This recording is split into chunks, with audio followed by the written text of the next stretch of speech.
Praise the lord. స్నేహితులారా, యేసుక్రీస్తు పుట్టిన తర్వాత దేవుడు జ్ఞానులకు నక్షత్రం ద్వారా వర్తమానాన్ని తెలియజేశాడు.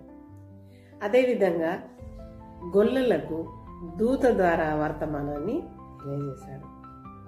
ఇక్కడ మనం గమనించి చూసినట్లయితే ఈ ఇద్దరికి సమాన స్థాయిలో వర్తమానాన్ని తెలియజేశాడు. మనం ఇక్కడ అర్థం చేసుకోవాలి, దేవునికి ఎంత అధికులైనా ఎంత దీనులైనా సమాన స్థాయితో దేవుడు చూస్తాడు.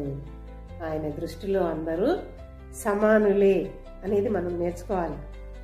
నేను చాలాసార్లు ఆలోచించాను, జ్ఞానులకు అనంటే దేవుడు తెలియపరిచాడు, ఓకే, వాళ్ళ జ్ఞానవంతులు, అన్ని విధాలా మంచి స్టేటస్ కలిగిన వాళ్ళు, అంతా ఏదైనా ఖర్చు వచ్చినా పెట్టుకునే కెపాసిటీ వాళ్ళకు ఉంటుంది, అన్నీ ఉన్నాయి, ఓకే.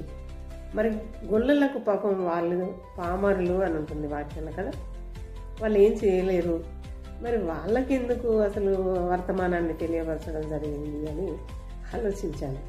కానీ నిజంగా దేవుడు మిల్లారా, మరి పరిశుద్ధాత్మ దేవుడు బయలుపరిచింది, జ్ఞానులైన పామరులైన నా దృష్టిలో సమానులే.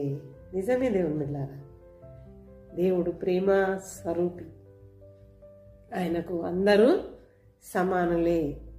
మనము ఏదైనా కొంచెము ఒక ఉన్నతమైన స్థితికి వచ్చాము అనంటే మనకంటే తక్కువ వారిని ఎంత నీచంగా చూస్తాం కదా దేవుని బిడ్డలారా. కానీ ఒకసారి దేవుని ప్రేమను జ్ఞాపకం చేసుకుందాం. సమాన స్థాయినిచ్చే దేవుడు మన దేవుడు కాబట్టి ప్రతి ఒక్కరిని సమాన స్థాయిలో చూసే ఆ గొప్ప నడిపింపులో దేవుడు మనల్ని నడిపించుగాక. ఆమేన్, ఆమేన్, ఆమేన్.